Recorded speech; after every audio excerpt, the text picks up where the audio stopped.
அன்பானவர்களே, ஒரு மீன் தொட்டி ஒன்று இருந்தது. அதிலே ஒரு பக்கத்திலே ஒரு பெரிய மீனையும் மறுபக்கத்திலே சிறு மீன்களையும் போட்டிருந்தார்கள்.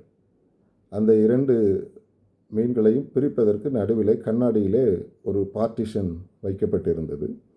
இந்த பெரிய மீன் அந்த சிறு மீன்களை எப்படியாவது பிடித்து விட வேண்டும், சாப்பிட்டு விட வேண்டும் என்று பலமுறை முயற்சி செய்கின்றது.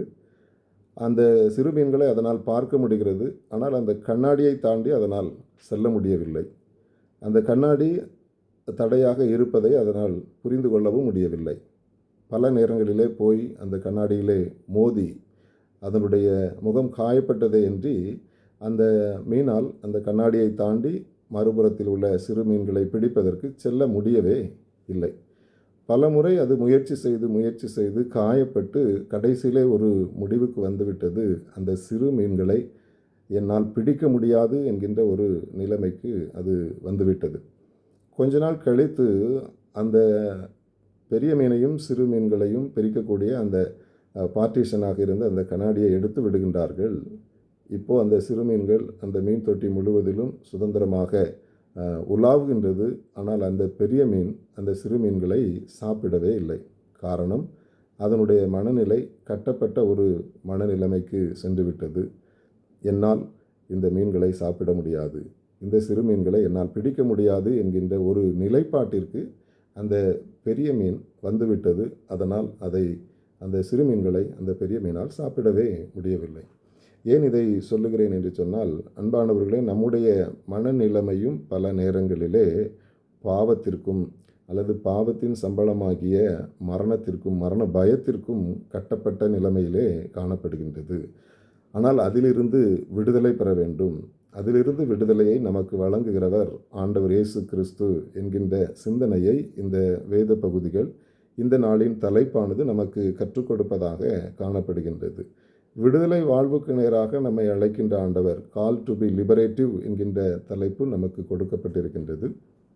நம்மை விடுதலை வாழ்வுக்கு நேராக அழைக்கின்றவர் இந்த உலக பிரகாரமான நம்முடைய வாழ்க்கையிலும் கூட, ஆவிக்குரிய பிரகாரமான நம்முடைய அனுபவங்களிலும் கூட நாம் விடுதலை பெற்றவர்களாக வாழ வேண்டும்.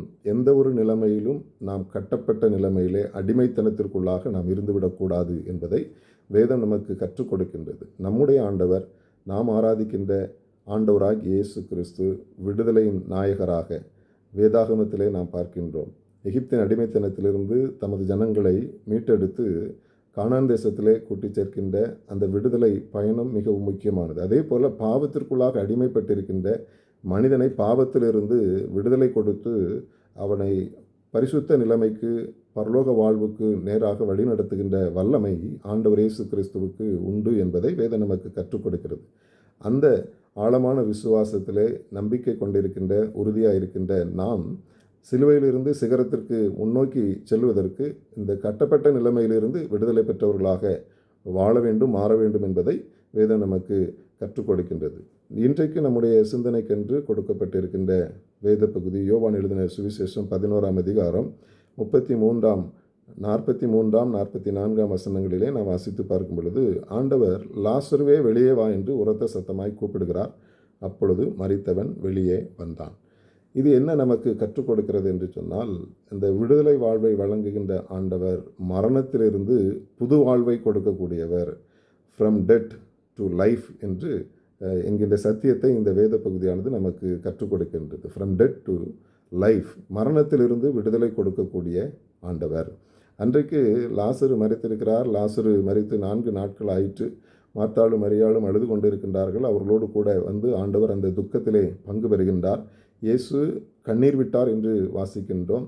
வேளை தான் லாசருவை உயிரோடு கூட எழுப்பப் போகிறது அவருக்கு தெரிந்திருந்தும் அவர்களுடைய துக்கத்திலே அவர் பங்கு பெறுகின்றார். அவர்களில் ஒருவராக தன்னை அடையாளப்படுத்தி கொள்கின்றார். துக்கப்படுகிறவர்களோடு கூட துக்கப்பட்ட, கண்ணீர் விட்ட ஆண்டவர் இயேசு கிறிஸ்து ஜனங்களோடு கூட லாசரு வைக்கப்பட்டிருந்த கல்லறைக்கு அருகே சென்று அந்த கல்லறையின் வாயிலில் வைக்கப்பட்டிருந்த கல்லை புரட்டி தள்ளச் சொல்லுகின்றார்.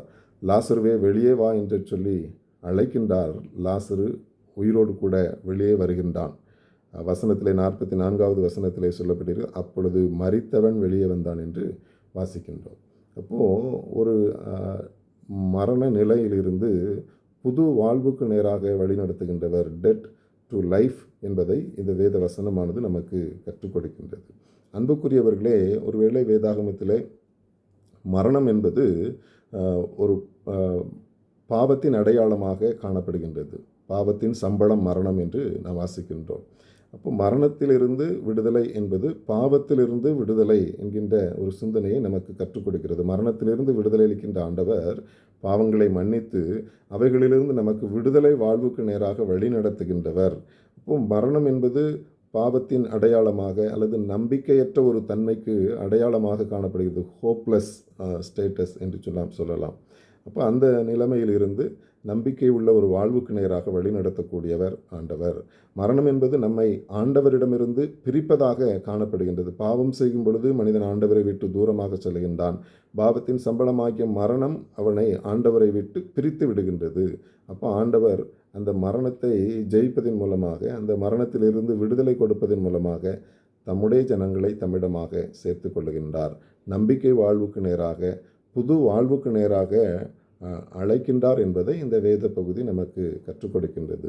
நாம் இளைய மகனுடைய சம்பவத்திலே தகப்பனை விட்டு பிரிந்து செல்லுகின்ற அந்த மகன், பாவத்திற்குள்ளாக விழுந்து விடுகிற மகன் தகப்பனை விட்டு தூரமாக பிரிந்து செல்லுகின்றான்.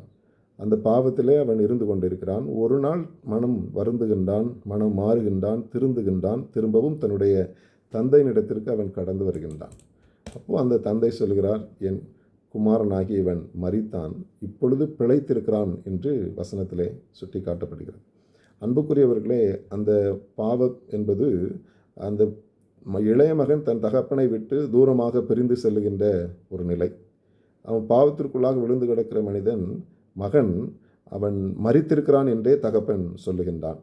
அவன் மீண்டும் தன்னிடத்திலே வரும் பொழுது இப்பொழுது பிழைத்திருக்கிறான் என்று சொல்லுகின்றான். அப்போது பாவம் ஒரு மனிதனை ஆண்டவரை விட்டு தூரப்படுத்துகின்றது.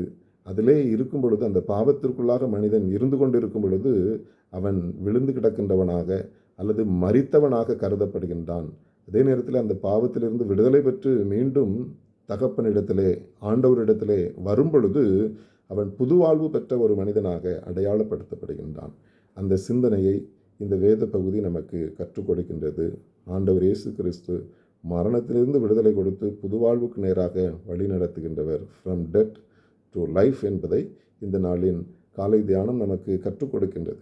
இரண்டாவதாக, ஆண்டவர் மரணத்தின் மீது அதிகாரம் உடையவர் என்பதை இந்த வேத வசனம் நமக்கு கற்றுக் கொடுக்கின்றது.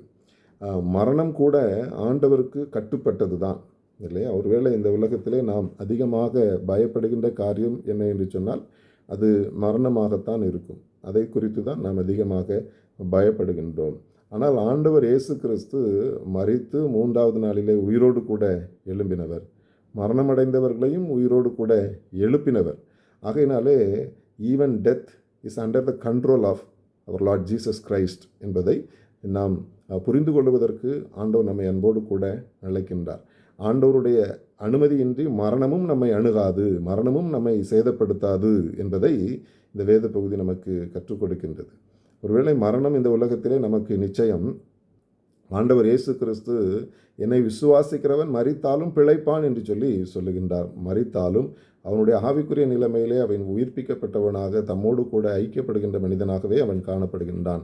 ஆகையினாலே மரணம் ஆண்டவரை விசுவாசிக்கின்ற பிள்ளைகளை ஒருபோதும் சேதப்படுத்தாது என்பதை இந்த நாளின் சிந்தனை பொருள் நமக்கு கற்றுக் கொடுக்கிறது. ஏனென்றால் ஆண்டவர் இயேசு கிறிஸ்து சொல்லுகின்றார், நானே உயிர்த்தெழுதலும் ஜீவனுமாய் இருக்கிறேன், என்னை விசுவாசிக்கிறவன் மரித்தாலும் பிழைப்பான். Even death is under the control of our Lord Jesus Christ என்பதை நாம் புரிந்து கொள்வதற்கு ஆண்டவர் நம்மை அன்போடு கூட அழைக்கின்றார். மூன்றாவது, ரிமூவ் கிரேவ் கிளாத்ஸ் என்று வசனத்திலே சொல்லப்பட்டிருக்கிறது.